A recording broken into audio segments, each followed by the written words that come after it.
জি, আসসালামু আলাইকুম। এই জন্যই সবসময় বলি যে অতিরিক্ত ওজিফা আমল করেন না। কারণ লাইফটা কখনোই মানুষের একরকম থাকে না। ঠিক আছে? লাইফে অনেক চড়াই উতরাই আসে, অনেক রকমের পরিস্থিতি মানুষের হতে পারে। সেটা নিজের কর্মদোষও হইতে পারে বা আল্লাহর তরফ থেকে পরীক্ষাও হইতে পারে। যাই হোক না কেন এইজন্য সবসময় লাইট থাকা ভালো। ঠিক আছে? আপনার লাইট থাকলে হয় কি আপনার কাজে ফোকাস থাকে। কোনো থাকে না। মানে করতেই হবে এমন কোনো থাকে না। আজকে একটা আমল দেখলেন, আপনি আমাকে জিজ্ঞেস করলেন এটা করা যাবে কিনা? আরেকটা কালকে দেখবেন সেটা জিজ্ঞেস করবেন এটাও করা যাবে কিনা? তো এইজন্যে লোভ না করে একটা আমলে স্টিক থাকা ভালো। ঠিক আছে? আপনি আপনার স্ত্রী সুন্দরী। এখন রাস্তায় আরো অনেক সুন্দরী মেয়ে আছে। আপনি তাকে দেখলেই তো তাকে বিয়ে করতে যাবেন না, তাই না? কারণ বিয়ে করলে তো তার রেসপন্সিবিলিটি নিতে হবে। এতগুলো নারীর রেসপন্সিবিলিটি নেওয়ার মতো তো অ্যাবিলিটি আপনার নাই। তো সুতরাং একটাকে নিয়ে খুশি থাকা, হ্যাঁ? তো এইজন্যে বেশি ওজিফা আমল করা ভালো না। যদিও আমার ওজিফা আমলের চ্যানেল, কিন্তু ওজিফা আমল করতে আমি এনকারেজ করি। কিন্তু সেটা যেন আপনার উপকার হয়, ঠিক আছে? আপনি বেশি আমল করতে গিয়ে নিজে আরো ক্ষতিতে চলে যান, সেটা আমি চাইবো না। তো এখন বিষয় হইছে যে আপনার যদি এমন সিচুয়েশন হয় যে যেখানে আপনাকে রাত ১টা ২টা পর্যন্ত আপনার বেঁচে থাকার জন্য, আপনার সারভাইভালের জন্য যদি আপনাকে থাকা লাগে, হ্যাঁ? সেটা আলাদা বিষয়। কিন্তু আপনি আড্ডা মারতেছেন, কিন্তু আপনি অপ্রয়োজনে বাহিরে বন্ধুদের সাথে টাইম পাস করতেছেন। আর আইসা আপনার ফজরের নামাজ যদি কাজা হয়, ঠিক আছে? তাহলে সেটা আল্লাহ পাক কখনোই আপনার বরদাস্ত করবে না। কিন্তু যদি আপনার বেঁচে থাকার তাগিদে আপনাকে বাহিরে থাকা লাগতেছে এবং সেই কারণে বাসায় এসে আপনার ফজর কাজা হচ্ছে, হয়তোবা সেটা আল্লাহ পাক অ্যাকসেপ্ট করলেও করতে পারেন। আচ্ছা, এখন কিভাবে অ্যাকসেপ্ট করবেন? আপনি ঘুম থেকে উঠে আপনার সমস্ত কাজ-টাজ সেরে আপনি দুপুরবেলা জোহরের নামাজের সময় গিয়ে কাজা পড়বেন, এটা হবে না। আপনার ভিতরে আফসোস থাকতে হবে যে আপনার নামাজ কাজা হয়ে গেছে। একজন মোমেন যদি তার নামাজ কাজা হয়ে যায়, হ্যাঁ? আরেকজন রাসূল সাল্লাল্লাহু আলাইহি ওয়াসাল্লামের জামানাতে কারো নামাজ যদি কাজা হয়ে যাইত, আরেক সাহাবী এসে তাকে বাসায় সান্ত্বনা দিত। হ্যাঁ? কারো বাড়িতে যদি কেউ মারা যায়, সেরকম যে সিচুয়েশন তার কাছে সেটা সেরকম হইতো। একজন মানুষের বাড়িতে মারা গেলে প্রতিবেশী আইসা অনেকে আইসা তাকে সান্ত্বনা দেয় না? তো তাদের কাছে এটা এত বড় বিষয়ই ছিল। কেউ মারা যাওয়ার থেকেও বেশি বড় বিষয় ছিল যে কারো নামাজ কাজা হয়ে গেছে। হুম? তো আপনার যদি কাজা হয়ে যায়, ঘুম থেকে উঠে সর্বপ্রথম আপনার যে কাজটা থাকবে সেটা হলো সবার আগে অজু গোসল করে কাজা নামাজটা পড়া। তারপরে অন্য কাজে হাত দেওয়া। কথা বুঝতে পারছেন? তো এই দৃষ্টিভঙ্গি, এই চিন্তা ভাবনা, এই চিন্তা চেতনা, ইসলামের আদর্শ এগুলো যদি ভিতরে না আসে ওজিফা আমল কোন কাজ করে না ভাই। কথা বুঝতে পারছেন? আর ওজিফা আপনি যে বললেন ৩ দিন কাজা। ৩ দিন পর ৩ দিন যদি আপনার ওজিফা আপনি একান্তই না করতে পারেন, সেইটা হলো ৩ দিন কাজা। কথা বুঝতে পারছেন? আপনি ফজর পড়তে পারেন নাই, জোহরে পড়ে নিছেন, এটা ৩ দিন কাজা হইল না। হ্যাঁ? তো এখন ওজিফা আমলের বেসিকের মধ্যে আমি সমস্ত বিষয় খুলে বলছি। আপনারা যথেষ্ট ভালো বুঝেন। এখন যদি সেভাবে করতে না পারেন তাহলে ওজিফা আমল করা বাদ দেন। কারণ ওজিফা আমল মানুষের যতটা উপকারে আসে তার থেকে নিজের ভুল চলাফেরার কারণে সেই ওজিফা আমলই মানুষের ক্ষতির কারণ হয়। বুঝতে পারছেন? কোরআন শরীফে যে আপনার মনে করেন যে সুমা দিয়া, এই যে মনে করেন উড়ায় থুই দিছে, এদিকে মাকড়সার জাল, এদিকে ময়লা পড়তেছে। এই কোরআন শরীফই হাসরের ময়দানে, ঠিক আছে? তাদের বিরুদ্ধে কথা বলবে যে আল্লাহ, এরা আমাকে এই এমন জায়গায় রাখছে, কোনো যত্ন করে নাই, খুলে দেখে নাই কি লিখছেন আপনি। কথা বুঝতে পারছেন? তো এই কোরআন শরীফ আল্লাহ পাক আমাদের ভালোর জন্য নাজিল করছিল। কিন্তু আমাদের চলাফেরার কারণে কোরআন শরীফ আমাদের উপর অভিশাপ করে। দুনিয়াতেও করে এবং হাসরের ময়দানে এটার জন্য পাকড়াও হইতে হবে। ওজিফা আমল করে আপনার যতটা লাভ হবে, যদি আপনি চলাফেরা ঠিক না করেন তার থেকে বেশি ক্ষতি হবে। যদি নিজেকে শুধরাইতে না পারেন ওজিফা আমল বাদ দিয়ে দেন। কথা বুঝতে পারছেন? আর যদি শুধরাইতে পারেন, যথাযথভাবে করতে পারেন, অল্প আমল করেন, কিন্তু ধরে থাকেন, ইনশাআল্লাহ ওটাতে আপনার অনেক উপকার হবে। জাযাকাল্লাহু খাইর। আসসালামু আলাইকুম ওয়া রাহমাতুল্লাহি ওয়া বারাকাতুহু।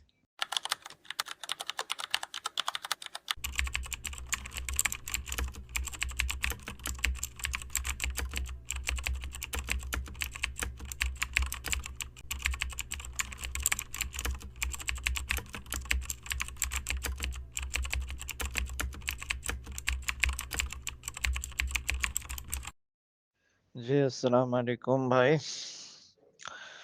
আপনার রেকর্ডিংটা শুনলাম। খুব ভালো লাগলো যে আপনি নবীজির অত্যন্ত গুরুত্বপূর্ণ একটি হাদিসের বিষয়টা মানে আপনি যে মনে রাখছেন, এটা ভালো লাগলো শুনে। আর এভাবে আসলে মানুষের উদ্দেশ্যটা কি? মানুষের জীবনের উদ্দেশ্যটাই হলো যে সে তার বেস্টেস্ট যে এডিশনটা সেটা হওয়া। একটা বই মনে করেন এবছর ছাপাইলো। কিছু ভুল পাওয়া গেল। নেক্সট ইয়ারে যখন ছাপাবে তখন সে ভুলগুলো সংশোধন করবে। আবার যখন ছাপাবে তখন আবার কোনো ভুল থাকলে সেটা সংশোধন করবে। এভাবে সেই বইটার যে এডিশনটা, সেই এডিশনটা আপ টু ডেট থাকবে এবং সেটাতে ভুল কম হবে। এটাই হলো আমাদের প্রত্যেকটা মানুষের জীবনের উদ্দেশ্য, যে আমাদের যে বেস্টেস্ট এডিশনটা আমরা যেন হইতে পারি। ঠিক আছে? বাকি আপনার মেয়ের যে বিষয়টা আপনি বললেন, আপনাকে যেই তালিমগুলো আমি দিচ্ছি, সেই তালিমগুলো অবশ্যই আপনি আপনার পরিবারকে দিতে পারেন। ঠিক আছে?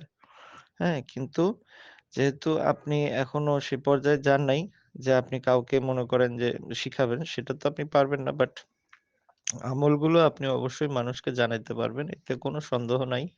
বাল্লিগু আন্নি ওয়ালাউ আয়া। নবীজির হাদিস, যদি একটি মাত্র ভালো কথাও জেনে থাকো তা অপরের কাছে পৌঁছে দাও। ঠিক আছে? এটা আপনি শুধু যে পৌঁছে দিবেন তা না, এটা আপনার রেসপনসিবিলিটি পৌঁছানো। ঠিক আছে? ওই সেন্স অফ রেসপনসিবিলিটির জন্যই তো মনে করেন যে আমার এত পেরেশানির মধ্যে দিয়ে সময় বের করা। নাহলে আমার দরকার কি? কথা বুঝেন নাই? এটা আপনার জন্যও রেসপনসিবিলিটি। তো আপনার মেয়ের ভালো ভবিষ্যতের জন্য আপনি ২ টা আমল আমি দিলাম। আপনার মেয়েকে আপনি করতে বললেন। পাশাপাশি ৫ ওয়াক্ত নামাজের পরে যদি ইয়া রাহিমু পড়তে পারে, তাহলে দিয়ে আল্লাহ পাকের রহমতের ছায়াতলে থাকবে। ইয়া রাশিদু ১০০ বার যদি পড়ার অভ্যাস করে নেয়, তাহলে বিপদ-আপদ, বালা-মুসিবত আসার আগেই আল্লাহ দূর করে দিবে। এবং রাশিদুর অর্থ হলো পথ প্রদর্শন। তার ভিতরে, তার মনের ভিতরে এমন, এমন চিন্তা আসবে যে সে গাইডলাইন পাবে। মানে উল্টাপাল্টা পথে যাবে না সে। ঠিক আছে? তো এটাও করতে বললেন। পাশাপাশি চলতে ফিরতে, উঠতে বসতে যত বেশি থেকে বেশি রাহিমও পড়বে তত ভালো। রাহিমুর অনেকগুলো ফায়দা আছে। ফায়দাগুলো তো বলে শেষ করা যাবে না। বাট লাইফ নিয়ে, মানে তার নিজের এক্সিস্টেন্সি নিয়ে, তার যে বেসিক নিডস নিয়ে, সেগুলা নিয়ে প্যারা নিতে হবে না। যদি সবসময় চলতে ফিরতে, উঠতে বসতে করতে পারে। তবে একজন বুজুর্গ একটা কথা বলছিল যে, "তুমি যদি তোমার সন্তানদেরকে খুব বেশি কিছু দিতে না পারো, তাহলে তাদেরকে দ্বীনের শিক্ষাটা দিয়ে দাও। দ্বীনই তাদেরকে বাকি সবকিছু শিখায় দিবে।" ঠিক আছে? এখন দ্বীনের শিক্ষা, হ্যাঁ, আমরা তো নিজেরাই দ্বীনের উপর নাই। সন্তানদেরকে কোত্থেকে দ্বীনের শিক্ষা দেব? আচ্ছা, তারপরে আরেকটা বিষয় হলো, যেটা খুব বেশি ইনফ্লুয়েন্স করে মানুষকে। আপনি, আমি, প্রত্যেকটা মানুষ, হ্যাঁ? আমরা হইলাম ৫ জন মানুষের কম্বিনেশন। ঠিক আছে? আমরা যাদের সাথে, যেই ৫ জন মানুষের সাথে আমরা ওঠা-বসা করি, সেই ৫ জন মানুষের কম্বিনেশন হইলাম আমরা সবাই। ঠিক আছে? সন্তানদের ক্ষেত্রে স্ট্রিক্টলি যে জিনিসটাকে খেয়াল রাখতে হয়, বাকি অন্য কিছু অত খেয়াল না রাখলেও চলে। কিন্তু যে জিনিসটা সবথেকে ইম্পোর্টেন্ট সেটা হলো তার সারাউন্ডিং। সে কার সাথে মিশতেছে, হ্যাঁ? তার যে কম্পেনিয়নস, তারা কে? ঠিক আছে? কারণ সে ইনটেনশনালি, আনইনটেনশনালি তার কোনো ফ্রেন্ডস বা এমন কোনো যদি কেউ থাকে যার মধ্যে কোনো ব্যাড হ্যাবিট আছে, সেটা আনকনসিয়াসলি তার ভিতর চলে আসবে। তো এজন্যে এই জিনিসটা খুব ভালো করে নোটিস করা। ঠিক আছে? হুজুর পাক সাল্লাল্লাহু আলাইহি ওয়াসাল্লাম একদিন আপনার কাবার সামনে ইবাদত করতেছিলেন। তো নবীজির চাচা এক গোত্রের, অনেক বড় এক গোত্রের মানে সর্দার আসছে। দূর থেকে নবীজিকে দেখাইছে, বলছে, "খবরদার ওই লোকের কাছে যাও না। সে এমন জাদু জানে, তুমি তার কাছে গেলে, হ্যাঁ, তুমি তার কথাই নাচবা। সে যা বলবে তাই করবা।" তো ওই যে মানে গোত্রের যে প্রধান, সে চিন্তা করছে যে আমি হাজার, হাজার মানুষের চড়াই। আমার এলাকার বিচার সালিস সব আমি করি। হ্যাঁ? আমার থেকে, মানে আমার গোত্রে আমার থেকে বেশি বুঝার মতো জ্ঞানী মানুষ কেউ নাই। এই লোকটা আমার একটা কিছু কইবো আর আমি হের কথায় নাচবো, এটা হয় নাকি? সে আরো যাইছে, কি করছে? নিজের থেকে নবীজির সাথে দেখা করছে। দেখা করার পর নবীজিরে জিজ্ঞেস করছে, "আপনি আমারে কিছু বলেন।" তো নবীজি খালি একটা কথাই বলছে, লা ইলাহা ইল্লাল্লাহ। ঠিক আছে? এই লোক তো ছিল আরব।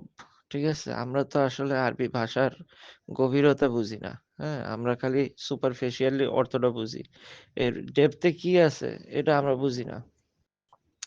লা ইলাহা ইল্লাল্লাহ এই যে কলেমাটা, হ্যাঁ? এই কলেমার মধ্যেই সবকিছু আছে। ঠিক আছে? আপনি যখন কলেমার মানবেন তখন আপনার ভিতর ফ্রাস্ট্রেশন থাকবে না। আপনি যখন কলেমা মানবেন তখন আপনার টাকা-পয়সা নিয়ে টেনশন হবে না।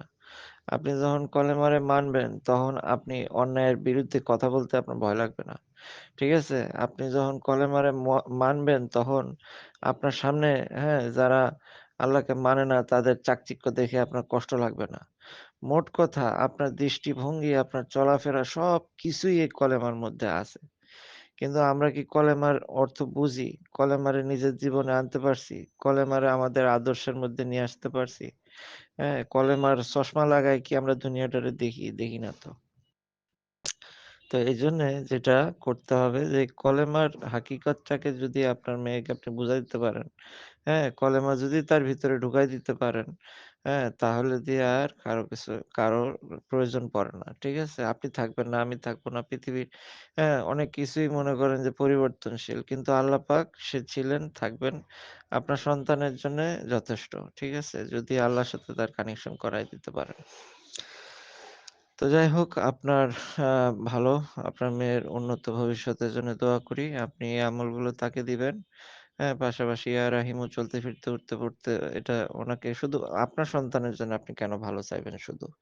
আপনার আশেপাশে আপনি যেখানে থাকেন, আপনার ২-৪ টা ভালো বন্ধু-বান্ধব একটা কমিউনিটির মধ্যে থাকেন, অবশ্যই তাদেরও সন্তানরা আছে।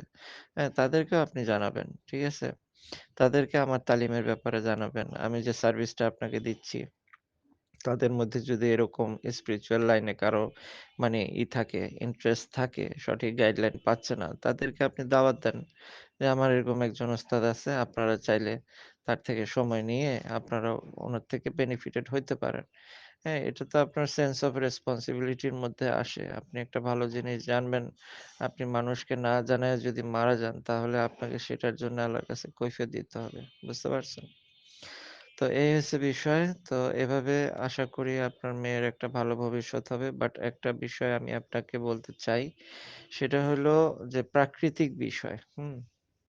আপনার যেকোনো জিনিসের একটা যে নেচার আছে, নেচার আমাদের ইসলামটা কিন্তু নেচারের উপর ডিপেন্ড করে। আল্লাহ পাক এমন কোন হুকুম আহকাম রাসূল সাল্লাল্লাহু আলাইহি ওয়াসাল্লামের এমন কোন হাদিস আপনি দেখাইতে পারবেন না যেটা নেচারের এগেইনস্ট এ যায়। ঠিক আছে? আল্লাহ পাক এবং আল্লাহর রাসূল, হ্যাঁ, বিয়েকে সহজ করছেন, জেনাকে কঠিন করছেন। হ্যাঁ? তো আমি আমার লাইফে এরকম অনেক ডাক্তার মেয়ে পাইছি, যারা কিনা শ্বশুরবাড়ি থাইকা পড়াশোনা করতেছে। ঠিক আছে?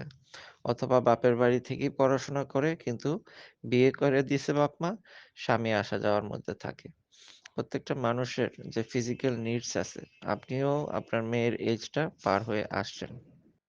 সো আপনি জানেন যে প্রত্যেকটা মানুষের একটা ফিজিক্যাল নিডস এর যে ব্যাপারটা আছে। আপনার এখন টয়লেট ধরছে। আপনি কতক্ষণ সেটা চাইপা রাখতে পারবেন? এটা পসিবল না। সো মেয়েদের যে হরমোনাল গ্রোথ আছে সবকিছুই তো আপনি বুঝেন। তো একটা সার্টেন টাইম আছে, হ্যাঁ? ২০ তে মেয়ে মানুষ বুড়ি হয়ে যায়। কথা বুঝতে পারছেন? তো এখন আপনার মেয়েকে ডাক্তার বানান, ইঞ্জিনিয়ার বানান, যাই বানান। কিন্তু টাইম মতো বিয়েটা নিশ্চিত করার চেষ্টা করবেন। ঠিক আছে? অ্যাজ আ ফাদার এটা আপনার অত্যন্ত মানে অত্যন্ত বড় একটা রেসপনসিবিলিটি। আপনার মেয়েকে যদি সঠিক হাতে না দিয়ে আপনি দুনিয়া থেকে চলে যান, হ্যাঁ? আপনার কিন্তু কৈফিয়ত দিতে হবে। আপনার মেয়েকে যদি ইসলামের সঠিক বেসিক জিনিসগুলো না বুঝায় আপনি দুনিয়া থেকে চলে যান, আপনার কৈফিয়ত দিতে হবে। কথা বুঝতে পারছেন? তো আপনি অ্যাজ আ ফাদার আপনার রেসপনসিবিলিটিটা জন্য একটু সময় বের করবেন। হ্যাঁ? তাকে একটু টাইম দিবেন। আপনি ফিজিক্যালি না পারলে আপনি ভার্চুয়ালি তাকে টাইম দিবেন। ঠিক আছে? তো এগুলা আসলে একটু বেশিই বলা হয়ে যাচ্ছে। আমার মনে হয় আপনার পার্সোনাল লাইফ এ ইন্টারফেয়ার করা আমার ঠিক হচ্ছে না। বাট মানি যেহেতু অ্যাজ আ মেন্টর আপনি আমাকে বিষয়গুলো শেয়ার করলেন, তাই আমার মন চাইলো বিষয়গুলো আপনার বলি। এখন মানা না মানা সেটা আপনার বিষয়। আর কতটুকু মানতে পারবেন আপনার জায়গা থেকে আপনি ভালো জানেন। তো এটাই আরকি। ভালো থাকেন, শুনে ভালো লাগলো। আর আরেকটা ভিডিও লিংক আমি দেবনে যেখানে আমি আস্তাগফিরুল্লাহ বা ওই যে আপনি বললেন যে নবীজির হাদিসটা ওইটা ওখানে আছে। ওটা একটু ভিডিওটা শুনেন তাহলে আরো একটু ক্লিয়ার হবে আশা করি। ঠিক আছে? ভালো থাকেন। জাযাকাল্লাহু খাইর। আসসালামু আলাইকুম ওয়া রাহমাতুল্লাহি ওয়া বারাকাতুহু।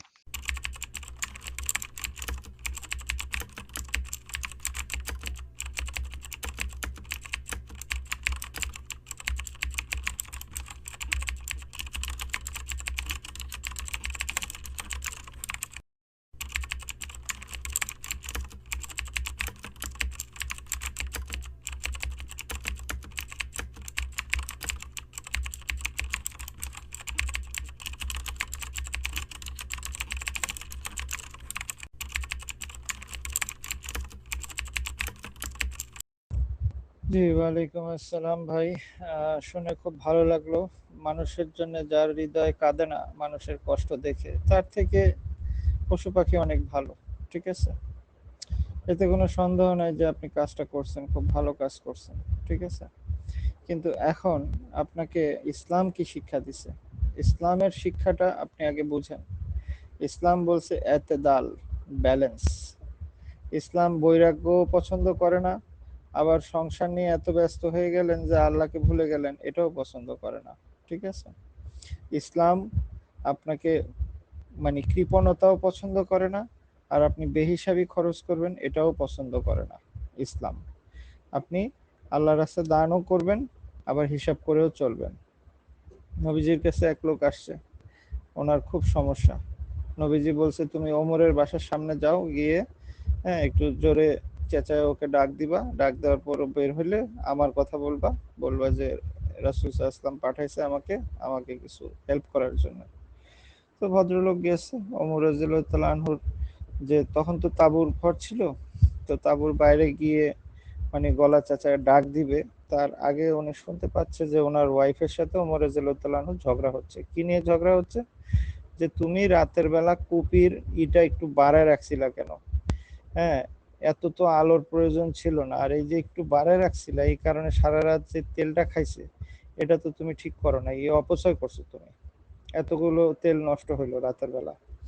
এই ভদ্রলোক কান পাইতে যখন এই কথা শুনছে তখন সে মনে মনে ভাবছে সর্বনাশ, আমি কোন কৃপণ লোকের কাছে আসলাম। নবীজি আমারে কার কাছে পাঠাইছে, যে কিনা তার বউকে বকাঝকা করতেছে সামান্য একটু হারিকেনের ইটা বাড়ায় রাখছে কেন রাতে, এই জন্য এই লোক আমারে কি দান করব। সে মন খারাপ করে আবার নবীজির কাছে চলে গেছে। নবীজির কাছে যাওয়ার পর বসে আছে, নবীজি আবার বলছে কি হলো, তুমি গেছিলা? বলে যে গেছিলাম। বলে কি হলো? বললো হুজুর এই ব্যাপার, আমি এই শুনে আমি চলে আসছি। তো বলে যে তুমি এই শুনে তুমি চলে আসছো কেন, তোমার আমি যাইতে বলছি, তোমার বলতে বলছি, তুমি গিয়ে বলবা। হ্যাঁ, তোমার কাম যেটা বলছি সেটা করবা। হ্যাঁ, ও কি করতেছিল সেটা তো তোমার দেখতে বলি নাই। বলছে ঠিক আছে, আমি আবার গেলাম। আবার গেছে, গিয়ে ডাক দিচ্ছে, সালাম দিচ্ছে, বলছে এই ব্যাপার। তো বলছে আচ্ছা আপনি দাঁড়ান। ভিতর থেকে সে এক থাল স্বর্ণ মুদ্রা নিয়ে এসে লোকের হাতে ধরাই দিছে। ক্যান ইউ ইমাজিন, এক থাল স্বর্ণ মুদ্রা! এটা এই জামানা হোক আর সেই জামানাই হোক, কি পরিমাণ এটা টাকা এটা আপনি বুঝতে পারতেছেন। তো সেই লোক এই স্বর্ণ মুদ্রা পাইয়া সে তো আকাশ থেকে পড়ছে। পড়ার পরে দিয়ে বলতেছে যে ভাই আপনার এই দান আমি গ্রহণ করলাম, কিন্তু আমার একটা প্রশ্ন আছে। বলছে কি প্রশ্ন? বলতেছে একটু আগেও আমি আসছিলাম, আইসা আমি এই কথোপকথন শুনছি যে কারণে আমি চলে গেছি। হ্যাঁ, আমি এই দুইটা মানুষকে মিলাইতে পারতেছি না যে সেটা কে ছিল আর এইটাই বা কে। কারণ সে মানে এটা ৩৮০ ডিগ্রি একেবারে মনে করেন বিপরীত কাজ না, যে লোক এরকম মানে কৃপণের মতো আচরণ করতে পারে স্ত্রীর সাথে, সেই লোক আবার এত দানশীল কিভাবে হয়ে গেল। তো তখন ওমর রাদিয়াল্লাহু তাআলা আনহু বলছে দেখো, ইসলাম আমাদেরকে শিক্ষা দিয়েছে তোমরা অপচয় করো না, অপচয় করতে আল্লাহ নিষেধ করছে, কিন্তু দান করতে আল্লাহ নিষেধ করে নাই, যত খুশি দান করো। ঠিক আছে? হ্যাঁ, এখানে একটা ঘটনা শিক্ষণীয় আছে, কিন্তু এখন দানের বিষয়টা, হ্যাঁ আপনাকে আগে দেখতে হবে। একটা কথা আছে, চ্যারিটি বিগিনস ফ্রম হোম। আপনার দান সৎকা প্রথমে কোথায় করতে বলছে আল্লাহ রাসূল বা ইসলাম কি শিক্ষা দিছে? আপনার যদি আর্থিক অবস্থা ভালো থাকে, ঠিক আছে, সর্বপ্রথম আপনার দায়িত্ব হলো আপনার নিকট আত্মীয়র মধ্যে যারা কষ্টে আছে তাদেরকে সহযোগিতা করা। তাদেরকে যদি আপনি সহযোগিতা করার পরও আপনার আর্থিক অবস্থা ভালো থাকে, আপনার প্রতিবেশীদেরকে সাহায্য করা। ঠিক আছে? তারপরে দিয়ে এভাবে এক্সপেন্ড হবে আপনার সোসাইটি, তারপর আপনার দেশ, হ্যাঁ? তারপরে এভাবে করে এক্সপেন্ড হবে আপনার মানে কোন সেক্টরে আপনি দান করবেন। বাট প্রথমে আপনার পরিবার, সবার আগে আপনার পরিবার। আপনার দান করতে মন চাচ্ছে, কিন্তু আপনাকে আপনার অকাত, আপনার হাইসিয়ত বুঝে তারপরে কাজ করতে হবে। হ্যাঁ, এখন মানুষ আপনার কাছে টাকা পায়, ঠিক আছে? আপনি জানেন কিনা যে আপনি যদি ঋণ করে কোরবানি করেন, সেই কোরবানি আল্লাহর কাছে কবুল হবে না। আপনি যদি ঋণ করে হজ করেন, সেই হজ আল্লাহর কাছে কবুল হবে না। আপনি ঋণ রেখে আপনি মানুষকে ঋণের টাকা না শোধ করে আপনি দান করবেন, সেটাও আল্লাহর কাছে কবুল হবে না। বিষয়টা বুঝতে পারছেন? আপনি জিনিসটা ক্লিয়ার হন। আপনাকে দান করতে মন চায়, অবশ্যই দান করেন। দান করা ভালো। কিন্তু ফাইন্যান্সিয়াল ফ্রিডমটা আগে অর্জন করেন। ফাইন্যান্সিয়াল ফ্রিডমটা কি?